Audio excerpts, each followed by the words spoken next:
الحمدللہ رب العالمین والصلاة والسلام علی سید الانبیاء والمرسلین وعلی آلہ واصحابہ اجمعین الی یوم الدین۔ الحمدللہ آج 14 اگست 2022 کو بمطابق 15 محرم الحرام 1444 ہجری سنڈے کے دن ہمارا یہ پبلک سیشن نمبر 55 انشاءاللہ منعقد ہونے جا رہا ہے۔ آج چونکہ یوم آزادی ہے تو اس حوالے سے میں کچھ تھوڑی بہت گفتگو شروع میں کر دوں ایک کرنٹ افیئر کے طور پر۔ آج الحمدللہ پاکستان کا 75 نمبر اینیورسری ہے آزادی کی۔ ویسے تو یوم آزادی آج 76 ہے لیکن سال جو ہیں وہ 75 ہوئے ہیں، کیونکہ 1947 والا جو 14 اگست تھا اگر اسے گنے تو 76 بنتے ہیں، سال 75 ہوئے ہیں۔ اسی کو ہم ڈائمنڈ جوبلی بھی کہتے ہیں۔ اس موقع کے اوپر بالخصوص پاکستانی قوم جو پاکستان میں ہے یا باہر کے ملکوں میں محنت مزدوری کرنے کے لیے گئے ہیں ان کو، اور بالعموم ہم پوری امت مسلمہ کو مبارکباد پیش کرتے ہیں اور سب سے یہ ریکویسٹ کریں گے کہ اللہ کے حضور اس نعمت کا شکر ادا کریں۔ دیکھ لیں آپ ہمارے پڑوسی ملک انڈیا کے اندر مسلمانوں پہ کیا ظلم ہو رہا ہے۔ پہلے وہ ظلم صرف آکوپائڈ کشمیر تک تھا، لیکن اب تو جب سے یہ بدماش مودی حکومت آئی ہے اس کے بعد سے تو پورے ملک کے اندر مسلمانوں کا جینا دوبر کر دیا انہوں نے۔ اس کے علاوہ بھی جو آزادی ہمیں یہاں پہ حاصل ہے، خصوصاً مذہبی آزادی، یہ الگ بات ہے کہ مولویوں کا طبقہ یہاں پہ کافی مضبوط تھا، اس کی وجہ سے وہ اختلاف رائے برداشت نہیں کرتے تھے، لیکن اب کافی حد تک ان سب کا سافٹ ویئر اپڈیٹ ہو چکا ہے الحمدللہ۔ ان تمام کمزوریوں کے باوجود پاکستان کی صورتحال at least freedom of expression کے پوائنٹ آف ویو سے، دین کی تبلیغ کے اعتبار سے دنیا میں سب سے سازگار جگہ مسلمان ملکوں میں یہی ہے۔ غیر مسلم ملکوں میں تو آپ کو پتہ ہے ویسے ہی بڑی آزادی ہے، یہاں بھی کسی کی جان کو خطرہ ہوتا ہے تو یورپ اور امریکہ میں جا کے پناہ لیتے ہیں۔ پھر وہاں جا کر وہ کس منہ سے انہیں یہ کہیں گے کہ اسلام میں آ جاؤ اور اسلام امن کا دین ہے؟ وہ کہیں گے تو اپنی جان بچانے کے لیے ہمارے پاس آیا ہوا ہے، ہماری جان کو بھی ونریبل کرنا ہے تو نے۔ البتہ جتنے مسلمان ملک ہیں ان میں سب سے زیادہ اگر کوئی مذہبی آزادی ہے نا کسی ملک کے اندر تو پاکستان ہے، ورنہ آپ سعودیہ کے اندر، ایران کے اندر جو مذہبی قسم کے بھی ملک ہیں ان کے اندر بھی آپ ایک خاص ریڈ لائن کو کراس نہیں کر سکتے، اور وہ ریڈ لائن بھی ان کی خود ساختہ بنائی ہوئی ہے، چاہے وہ قرآن و سنت میں بھی لکھا ہوا ہو۔ خصوصاً ہمارا یہ پلیٹ فارم جس طرح کی باتیں کر رہا ہے یہ تو نہ سنیوں کو ہضم ہوتی ہیں نہ شیعہ کو ہضم ہوتی ہیں۔ جس کے مفاد کے اوپر زر پڑتی ہے وہ کہتا ہے جی انجینئر صاحب جو ہے وہ بڑی زیادتی کر رہے ہیں ہمارے ساتھ۔ یہ کوئی نہیں کہتا کہ یہ جو کچھ کہہ رہا ہے یہ بالکل ٹھیک کہہ رہا ہے، لکھا یہ ہوا ہے، لیکن چونکہ ہمیں اس سے تکلیف ہوتی ہے اس لیے یہ انتشار ہے۔ تو وہی بات ہے کہ اگر اس کی وجہ سے انتشار ہو رہا ہے یا یہ گند کو ہائی لائٹ کرتا ہے تو یہ سارا گند تو آپ کے بزرگوں کا ڈالا ہوا ہے، ہم تو صاف کر رہے ہیں۔ تو صفائی کرتے وقت تعفن تو اٹھے گا، اس کی بدبو تو آئے گی، لیکن انشاءاللہ ایک دفعہ صفائی ہو جائے گی تو پھر آندہ کے لیے انشاءاللہ سکون ہو جائے گا۔ تو اللہ کے حضور سب کے سب لوگ شکر ادا کریں اس موقع کے اوپر آج کے دن کے اعتبار سے۔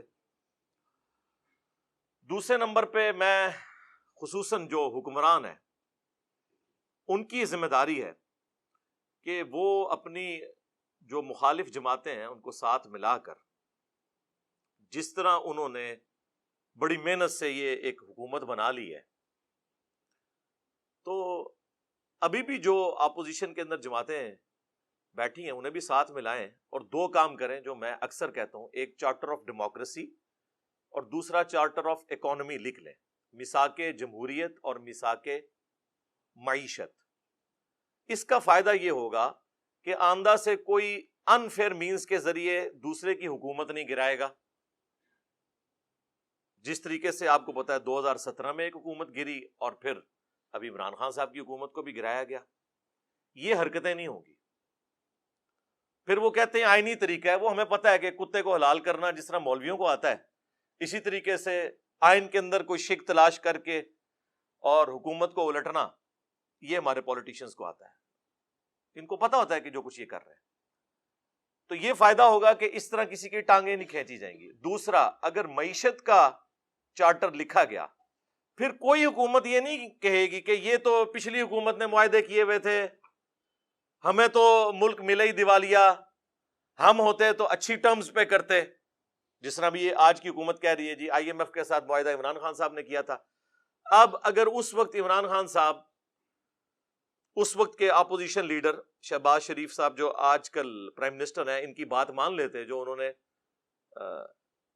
قومی اسمبلی میں تقریر کرتے ہوئے کہا تھا کہ ٹھیک ہے ہم ویسے اختلافات اپنی جگہ, ہمیں میثاق جو معیشت ہے یہ لکھ لینا چاہیے, تو پھر یہ بھی ان کو کسی صورت گلا نہ کر سکتے. چلیں اب بھی میں رات کو دونوں پرائم منسٹرز کی تقاریر سن رہا تھا, جو موجودہ پرائم منسٹر ہیں پی ٹی وی والے اور جو دوسرے پرائم منسٹر ہیں سوشل میڈیا والے, یعنی شہباز شریف اور عمران خان صاحب. تو ایک ویسے میرے دماغ میں خیال آیا کہ کیا ہی اچھا ہوتا کہ یہ ایک جگہ پہ بیٹھ کے دونوں اپنی اپنی باتیں کر رہے ہوتے, بجائے ایک دوسرے کے خلاف کر رہے ہوتے, لیکن ایک فورم پہ بیٹھے ہوتے, اپنا اپنا موقف عوام کے سامنے رکھتے. آپ امریکہ میں دیکھیں کتنے سخت قسم کے انتخاب میں جو حریف ہیں وہ سامنے آتے ہیں, لیکن جب الیکشن کے رزلٹ آتے ہیں وہ ایک دوسرے کو تسلیم کرتے ہیں بڑے اچھے طریقے سے. یہ ایک ٹرمپ کی مثال ہی تھوڑی سی عجیب ہے, ادروائز اوور آل امریکہ کی ہسٹری میں آپ کو کوئی اس قسم کی چیزیں, لیکن وہاں بھی ایسا نہیں ہوا کہ انہوں نے کوئی حکومت الٹ دی ہو. جس دن ٹرمپ نے حلف اٹھایا تھا پورے امریکہ کے اندر آپ کو پتا ہے احتجاج ہو رہے تھے, لیکن یہ نہیں ہوا کہ اس کی حکومت ختم ہو گئی ہے, جمہوریت کو کوئی خطرہ نہیں ہوا. اور جس دن جو بائیڈن نے حلف اٹھایا ہے, ٹرمپ کے ماننے والے جو لوگ تھے وہ احتجاج کر رہے تھے, لیکن اس سے حکومت نہیں گری. حکومتیں ایسے گرنی بھی نہیں چاہیے. تو یہ چارٹر آف ڈیموکریسی اور چارٹر آف اکانومی لکھ لی جائے تو پاکستان کے 90% مسائل حل ہو جائیں گے. اس کے بعد ہی کوئی حکومت اچھی چیزیں عوام کو ڈیلیور کر سکتی ہے. ظاہر پالیسیز بنانی ہے تو وہ ظاہر اکانومی میں ہی آتی ہے نا. ہمارا اس وقت سب سے بڑا مسئلہ جو ہے بھوک پڑی ہوئی ہے, ہمیں اپنی فوج کو دینے کے لیے, سرکاری ملازمین کو دینے کے لیے تنخواہیں نہیں ہیں, اس کے لیے ہم آئی ایم ایف سے قرضے مانگتے ہیں. اور یہ وہ قوم ہے جو قرضہ ملنے کے اوپر خوش ہو رہی ہوتی ہے.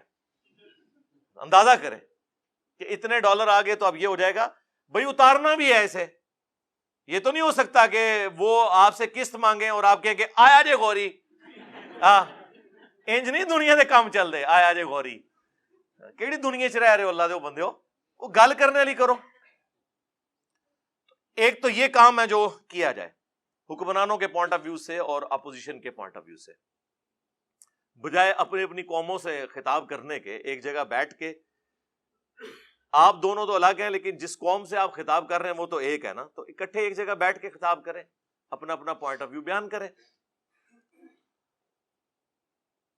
اس وقت چاہے حکومت ہو چاہے اپوزیشن ہو, ان دونوں نے اپنے ساتھ وہ لوگ بٹھائے ہوئے ہیں کہ جن کو یہ ماضی میں خود گالیاں نکالتے رہے.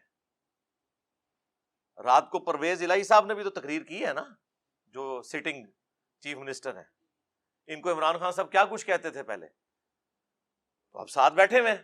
اسی طریقے سے شہباز شریف صاحب کے ساتھ زرداری صاحب جو بیٹھے ہوئے ہیں, تو یہ کیا ایک دوسرے کو کہتے رہے. مجھے کہنے کی ضرورت نہیں ہے, سوشل میڈیا پہ آپ ان کی تقریر سن سکتے ہیں. تو اب جب آپ لوگ اپنے مفادات کی خاطر اکٹھے ہو کے بیٹھے ہوئے ہیں تو قوم کے لیے بھی بیٹھ جائیں اور ایک چارٹر آف ڈیموکریسی اور ایک چارٹر آف اکانومی لکھ لیں, تاکہ آندہ سے کوئی اسٹیبلشمنٹ کا اعلی کار بن کر حکومت کو نہ گرائے. اس کے بعد میں جو ہمارے ریاستی ادارے ہیں, اور ظاہر ہے ادارے تو خیر یہ ایک کوڈ ورڈ کے طور پہ استعمال ہوتا ہے, ادارے تو دو ہی ہیں, باقی تو بیچارے سارے مظلوم ہی ہیں. چاہے پولیس ہو چاہے اٹامک انرجی کا ادارہ ہو, ادارے دو ہی ہیں پاکستان کے اندر, فوج اور عدلیہ. تو اس لیے میں نام لے کے کہوں گا کہ فوج اور عدلیہ, ان دونوں کو بھی اپنی حدود کراس نہیں کرنی چاہیے. اور یہ باتیں ہم اس وقت سے کر رہے ہیں کہ جب خود وہ جماعتیں جو آج بڑی اینٹی اسٹیبلشمنٹ بنی ہوئی ہیں ان کی گود میں بیٹھی ہوئی تھی. ہم اس وقت بھی کہتے تھے کہ اس کا رزلٹ بڑا غلط نکلے گا، اور وہ نکلا ہے، آپ کو پتا ہے.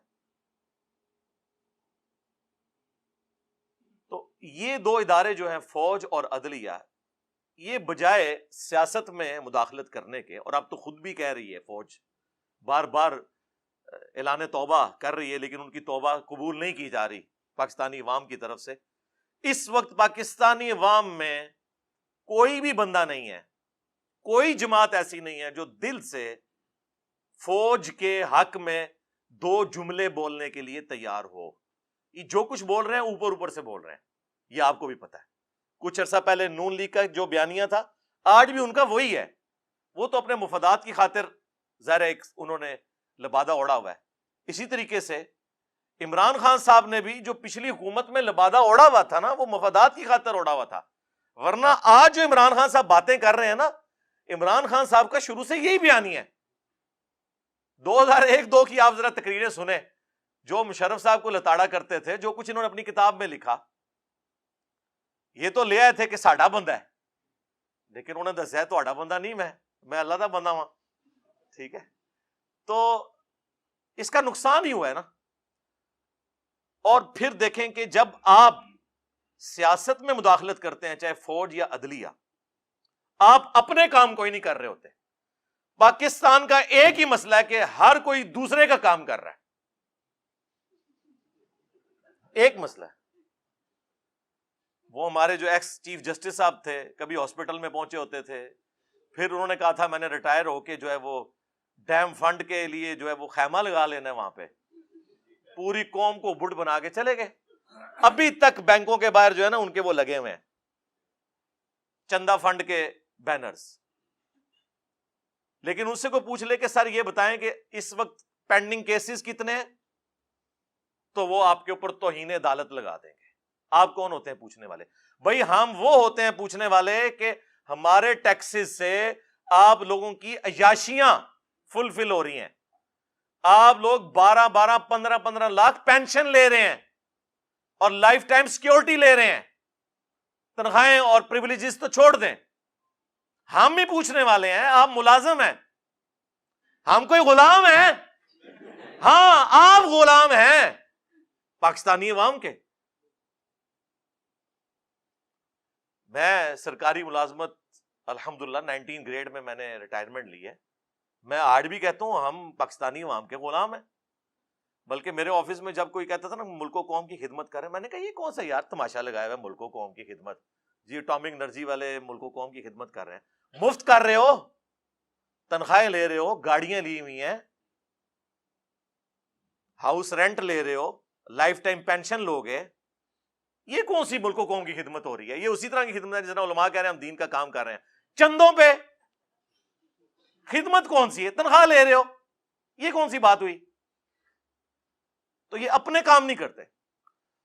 جس طرح عدلیہ کی پالیٹکس میں انوالومنٹ کی وجہ سے پاکستان میں کروڑوں لوگ افیکٹنگ ہیں، کیسز کے فیصلے نہیں ہو رہے، بندے مر جاتے ہیں جیل میں، بعد میں 22 سال بعد پتہ چلتا ہے بندہ بے قصور تھا.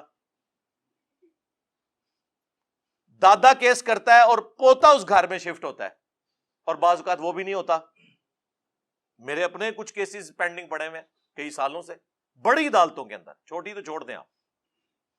دوسری طرف فوج بھی جب پالیٹکس میں مداخلت کرے گی، میں اکثر سوچتا ہوں کہ پاکستان کی جو پولیٹیکل سچویشن ہے، خصوصاً کچھ عرصے سے جو عمران خان صاحب کو نکالے جانے کے بعد بنی ہوئی ہے، میں سوچ رہا تھا کہ ہماری جو فوج کی قیادت ہے، جو بڑے ہیں، وہ شام کے وقت جب بیٹھتے ہوں گے تو وہ اپنے کاموں کو سوچ رہے ہوں گے یا یہ پالیٹکس کو ڈسکس کر رہے ہوں گے؟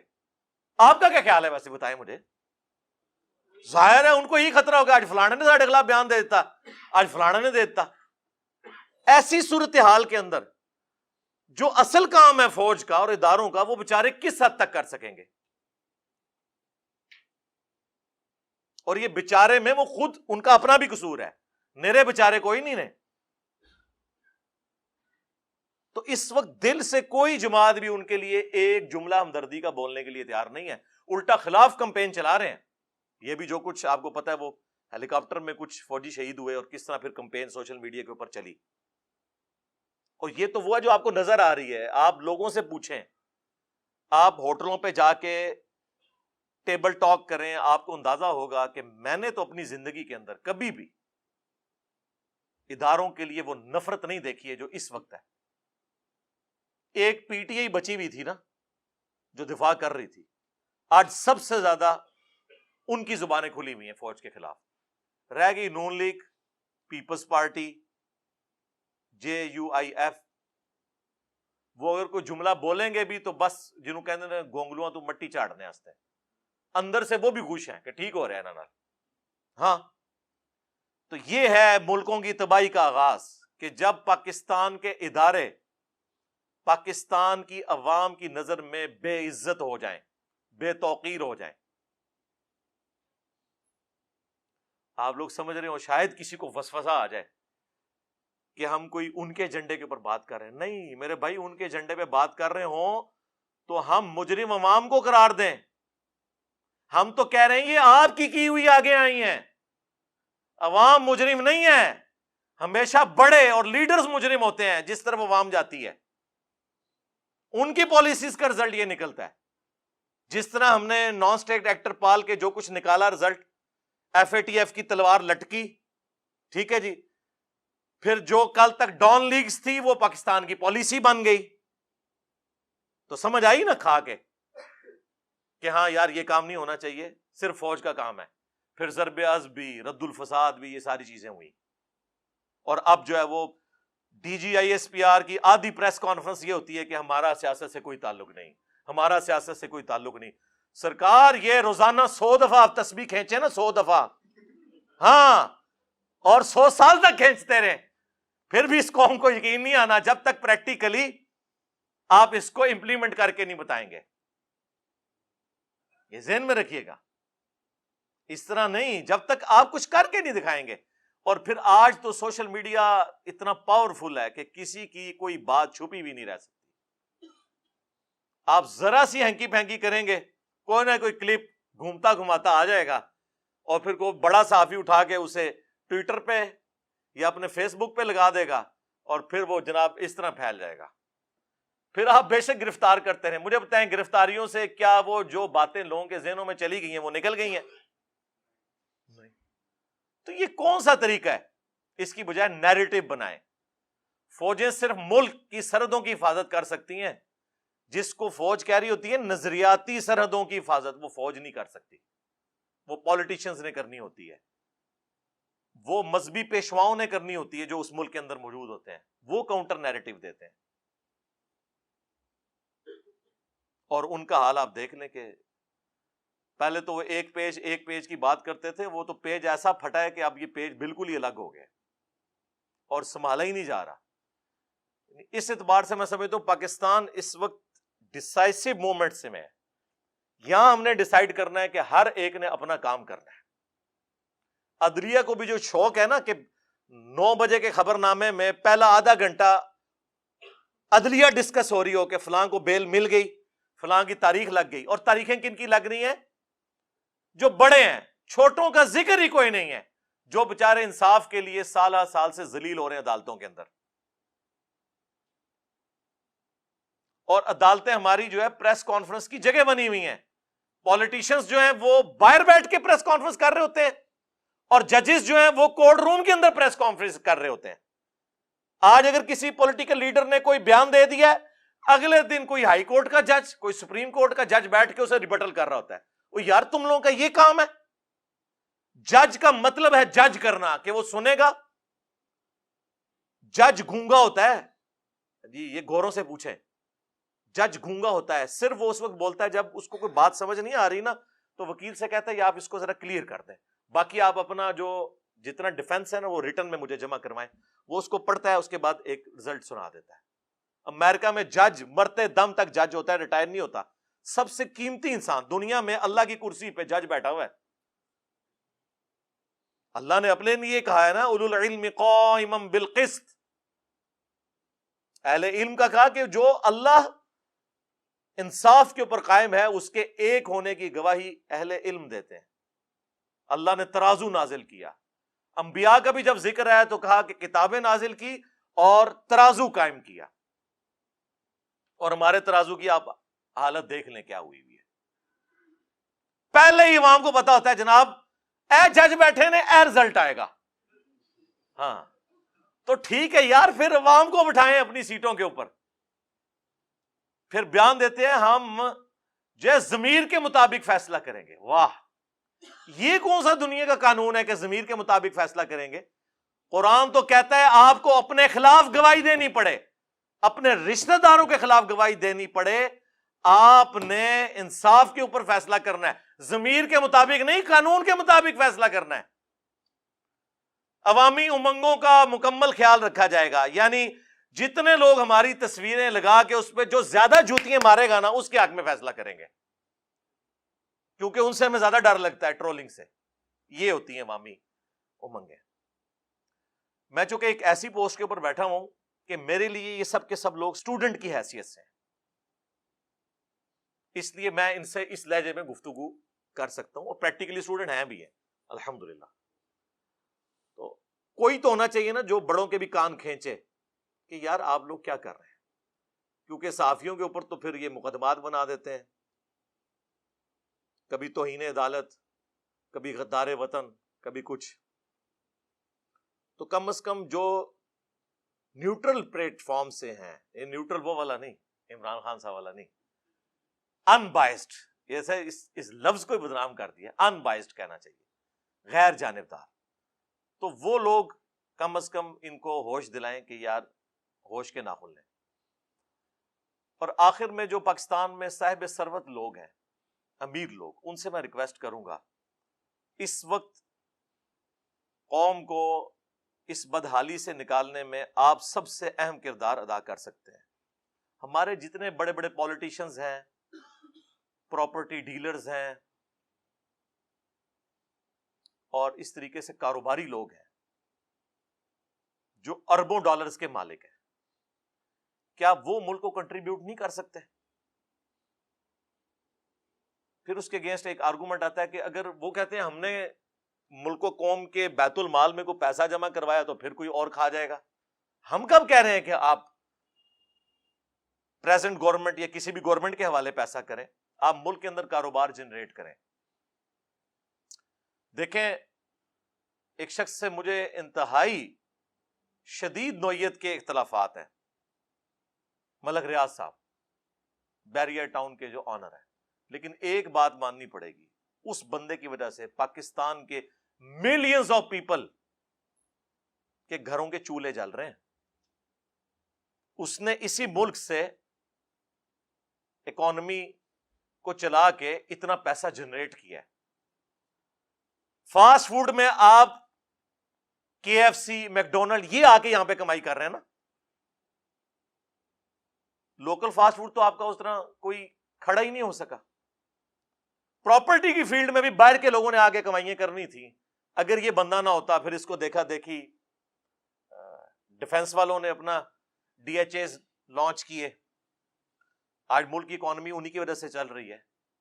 انہوں نے بھی تو اسی ملک سے آپ کو سب کچھ جنریٹ کر کے بتایا, اور اس سے بڑھ کر باہر جو اوورسیز پاکستانی تھے انہیں اس بات پہ مجبور کیا کہ وہ اگر پاکستان نہیں بھی آتے تب بھی کم از کم پاکستان میں ایسی ہاؤسنگ سوسائٹیز موجود ہیں جہاں وہ اپنے مکان بنا سکتے ہیں, کبھی چھٹیاں گزارنے کے لیے آ سکتے ہیں. باقی مجھے بتائیں, یہ پاکستان میں جو عام شہروں کی حالت ہے رہنے والی, کراچی لے لیں, لاہور لے لیں, فیصل آباد لے لیں, صرف ایک اسلام آباد کچھ کہہ سکتے ہیں کہ بہتر ہے, وہ بھی بارش کے دنوں میں اس کا بھی پول کھل جاتا ہے. وہ تو نیچرل سلوپ پہ نہ ہو تو وہاں پہ بھی بری حالت ہوئی ہو, لیکن اس کے باوجود وہاں پہ بھی نالے جب ابلتے ہیں نا تو وہ پلوں کے اوپر سے جا رہے ہوتے ہیں. ظاہر نالے چھوٹے ہیں اور پیچھے سے پورا مارگلا ہلز کا پانی آتا ہے. میں تو F10 میں خود بھگتتا رہا ہوں نا, مجھے تو پتا ہے اس چیز کا. لیکن یہ دیکھیں اسی ملک سے سب کچھ کیا ہے نا. تو یہ جو صاحب ثروت لوگ ہیں ماشاءاللہ انہوں نے کاروبار جنریٹ کیا, اور کاروبار جنریٹ کریں, یہاں لوگوں کو روزگار ملے, پلس وظیفے لگائیں ایسے بچوں کے جو پڑھ سکتے ہیں لیکن ان کے پاس پیسے نہیں ہیں. ان کی تعلیم کا خرچہ اٹھائیں.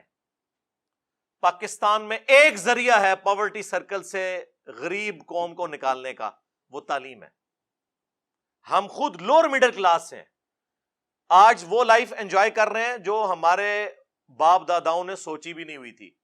اور فیکٹر صرف ایک یہ ہے کہ پڑھ لکھ کے اس کی وجہ سے ہم نے اپنے خاندان کا جو لیونگ سٹینڈرڈ ہے وہ اپ کر لیا. باقی تو کوئی کاروبار نہیں تھا ہمارا. ہمارے جیسے لاکھوں نوجوان آپ کو پاکستان میں نظر آئیں گے جو پڑھ لکھ کر انہوں نے اپنے خاندان کو پاورٹی سرکل سے باہر نکالا ہے، غربت کے اس دائرے سے. اور تو کوئی ذریعہ نہیں ہے. اب تعلیم بھی اتنی مہنگی ہو چکی ہے کہ ایک غریب آدمی کالج اور یونیورسٹی کی فیس بھی نہیں دے سکتا. میں جب انجینئرنگ یونیورسٹی میں پڑھتا تھا نا 1995 سے لے کے 2000 تک، میری سال کی فیس 3000 روپے تھی، وہ بھی انسٹالمنٹس میں. ایک 1800 کی انسٹالمنٹ 6 مہینے کی اور ایک 1200 کی. پرائیویٹ یونیورسٹی اس وقت بھی لاکھوں میں تھی،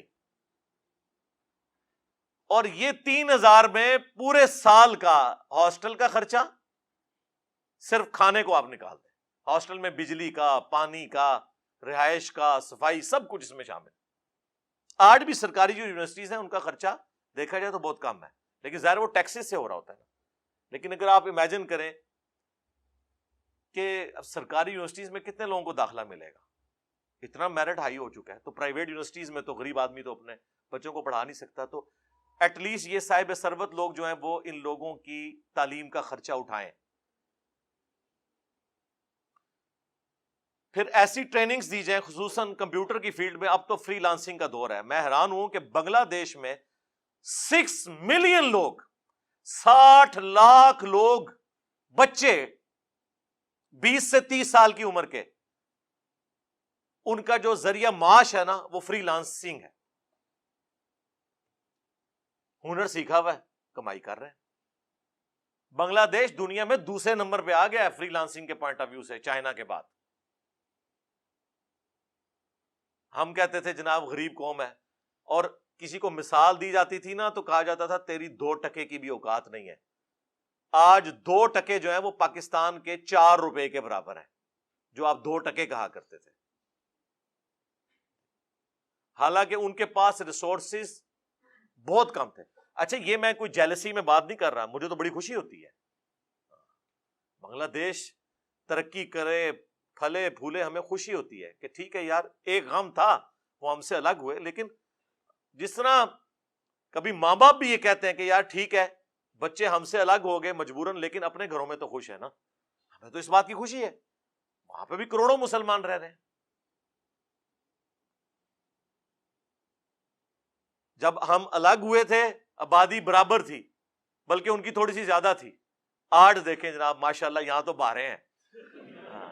یہ بھی تو بہت بڑا ایٹم بم ہے نا آبادی والا. اور کروڑوں کا ڈفرنس انہوں نے ڈال لیا ہے، کنٹرول کیا ہوا ہے.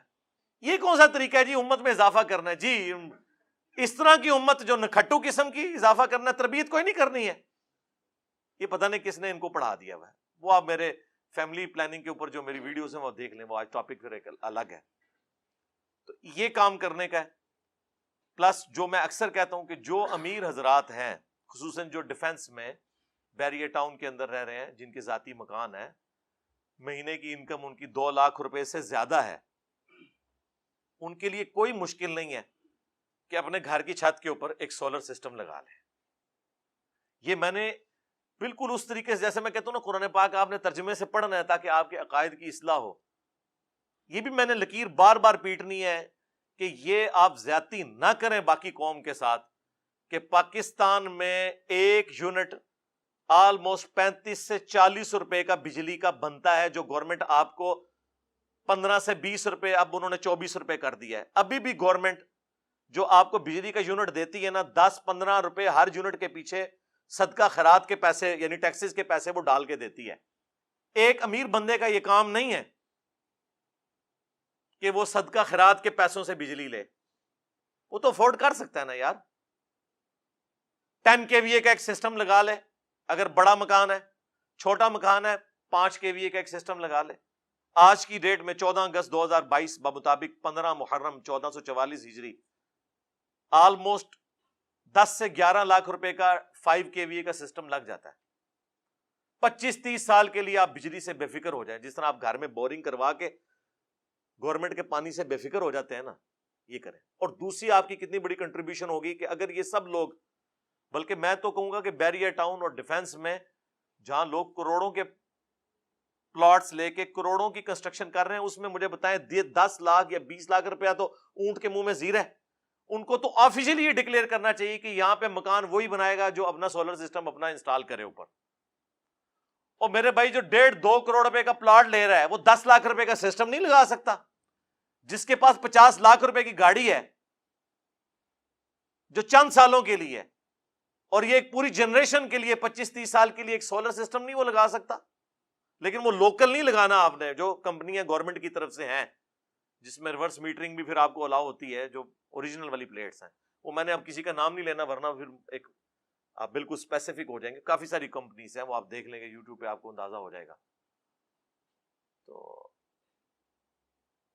یہ کام اگر کر لیں تو اب یہ سب جو ہمارا امیر طبقہ اور زیادہ بجلی بھی یہ یوز کرتا ہے. آپ کو پتا ہے پاکستان میں 35 سے 40% لوڈ جو ہے وہ اے سیوں کا ہے جی. اگر اے سی بند کر دیے جائے نا پاکستان سے تو بجلی زیادہ ہے ہمارے پاس گرمیوں میں. مجھے بتائیں چھوٹی سی دکان میں بھی ایئر کنڈیشن لگا ہوا ہے تو ایٹ لیسٹ 1.5 سے 2,000 واٹ تو لیتا ہے ایک انورٹر بھی. وہ تو پھر چل چل کے تھوڑا جا کے پھر بھی 700-800 پہ تو آتا ہے وہ. جتنی سرکاری بلڈنگز ہیں ان کے اوپر سولر لگے ہوئے ہوں, نہ وابڈا سے ان کو بجلی دی جائے. جناب آپ یوٹیوب پہ جا کے دیکھیں جن ملکوں میں سورج اتنا نکلتا بھی نہیں, پاکستان تو آئیڈیل جگہ ہے سولر کے پوائنٹ آف ویو سے. باقی جو ونڈ انرجی ہے اس کے اعتبار سے تو صرف ہمارے کوسٹل ایریاز ہی ہیں, پورے ملک میں ونڈ انرجی تو اس طرح جنریٹ نہیں ہو سکتی. لیکن سولر پاکستان میں 330 دن سورج نکلتا ہے. یہ خوش نصیب ترین جگہوں میں سے ہے سولر کے اعتبار سے. چائنا میں دیکھیں پورے پہاڑ, جس طرح یہاں پہ آپ کو درخت جنگل نظر آتے ہیں نا, سولر پینلز کے ہیں. جھیلوں کے اوپر, سمندروں کے اوپر, پولوشن زیرو, انرجی پروڈیوس ہو رہی ہے. کوئی تیل جلانے کی ضرورت نہیں ہے آپ کو, کوئی شور نہیں, کوئی کچھ نہیں. تو یہ کام کریں, پابند کریں ہاؤسنگ سوسائٹیز والے کہ سولر سسٹم اپنا لگائیں اور بجلی ان کو نہ پرووائڈ کی جائے. وہ بجلی جھونپڑیوں میں رہنے والے غریب لوگ ان کو ملے اور ان کے لیے اور سستی کریں. اور یہ بار بار جو تیل کے آپ معاہدے کر رہے ہیں اس کی بجائے سولر سسٹم خریدیں. گورنمنٹ معاہدے کرے بڑی کمپنیوں کے ساتھ. تو اب بجائے یہ پلانٹ لگانے کے جی ہم نے فلاں جگہ جو ہے ایک فرنس آئل کا پلانٹ لگا لیا, فلاں جگہ ڈیزل پلانٹ لگا لیا, اس کی بجائے میرے بھائی پاکستان میں زمین تھوڑی ہے یار, اندازہ کرو بلوچستان پورا. اور میں حیران ہو رہا تھا بلوچستان میں کتنا سیلاب آیا ہوا ہے. جہاں پانی کی ایک ایک بوند کو لوگ ترستے ہیں وہاں سیلاب آئے ہوئے ہیں. ایک ڈیم نہیں ہم بنا سکتے, پانی نہیں ہم سٹور کر سکتے. یعنی بلوچستان کا سیلاب سن کے بڑی حیرانگی ہوتی ہے. اسی طریقے سے مجھے تو ایسی حیرانگی ہوتی ہے کہ کوئی مجھے بتائے نا کہ ملتان میں برف باری ہوئی ہے تو آپ حیران ہوں گے نا. اس طرح میں حیران ہو رہا ہوں کہ یار یہ بلوچستان ہے کہ پانی سنبھالا نہیں جا رہا, اور واٹر ٹیبل وہاں پہ تقریباً 700-800 بعض جگہ 1000 فٹ پہ جا چکا ہے. پرانے طریقے چلتے آ رہے ہیں, انہی کو یوز کیا جائے. جو کنویں کھودے میں یہ جتنے پانی ہیں ان کا رخ ان کنووں کی طرف کر دیں آپ تو زمین میں واٹر ٹیبل اوپر آ جائے گا. لوگوں نے پریکٹیکلی کر کے بتایا. ایک موسم کی بارشیں اگر آپ سٹور کر لیں نا, ایک علاقے کی, ایک گراؤنڈ کی, پورے علاقے کا واٹر ٹیبل اوپر آ جاتا ہے.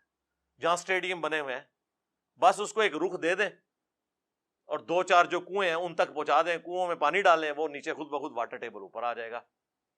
اسلام آباد میں آپ دیکھیں کئی جگہوں کے اوپر گرمیوں میں بالکل 300-400 فٹ پہ گیا ہوا تھا, جب بارشیں ہوئی ہیں وہ 70-80 فٹ پہ پانی آ گیا. اتنا پانی ہم ضائع کرتے ہیں. پھر جب انڈیا ہمارے خلاف مقدمہ کرتا ہے انٹرنیشنل عدالت میں جا کے تو ہم پھر چیختے ہیں کہ جناب وہ جو ہے نا جی ہمارے خلاف مقدمہ کر رہے ہیں، وہ کہتے ہیں یہ تو پانی استعمال نہیں کرتے تو یہ ضائع کرتے ہیں، ہم استعمال کریں گے. تو بجائے ان کا رونے کے کہ انہوں نے 22 ڈیم بنا لیے، ہم ڈیم بنائیں نا، ہم پانی سٹور کریں. اور بہت بڑے ڈیم بنانے کی ضرورت نہیں، چھوٹے چھوٹے بھی ڈیمز بنائے جائیں، پانی کم از کم سٹور تو کیا جائے، پینے کے لیے اویلیبل ہو. اب باتیں تو پھر آپ کو پتہ ہے ہم بھی کسی صحافی سے کم نہیں ہیں، ہاں بہت ساری باتیں کی جا سکتی ہیں، لیکن میں نے کوشش کی کہ تھوڑے سے وقت میں اپنا درد دل، چونکہ آج کا دن متقاضی تھا، 14 اگست کا دن تھا، تو میں 14 اگست کے حوالے سے کم از کم اس نیشن کے پوائنٹ آف ویو سے پاکستان کی جو حالت زار ہے جس کی وجہ سے ہم سب لوگ اب پریشان ہیں، تو 2-4 باتیں آپ کے گوش گزار کرتا. سٹارٹ بھی میں نے اللہ تعالیٰ کے شکر سے کیا تھا، اینڈ پہ بھی اللہ کا شکر ادا کرتے ہیں، اللہ ہی کی طرف رجوع لاتے ہیں، اللہ سے دعا بھی کریں کہ اللہ تعالیٰ پوری امت مسلمہ بالعموم اور بالخصوص ملک پاکستان، اس میں رہنے والے لوگوں کی دین دنیا اور آخرت کی بہتری فرمائے. صلو علی محمد و آل محمد، اللہم صلی علی محمد وعلی آل محمد و اصحاب محمد و ازواج محمد اجمعین الی یوم الدین، آمین.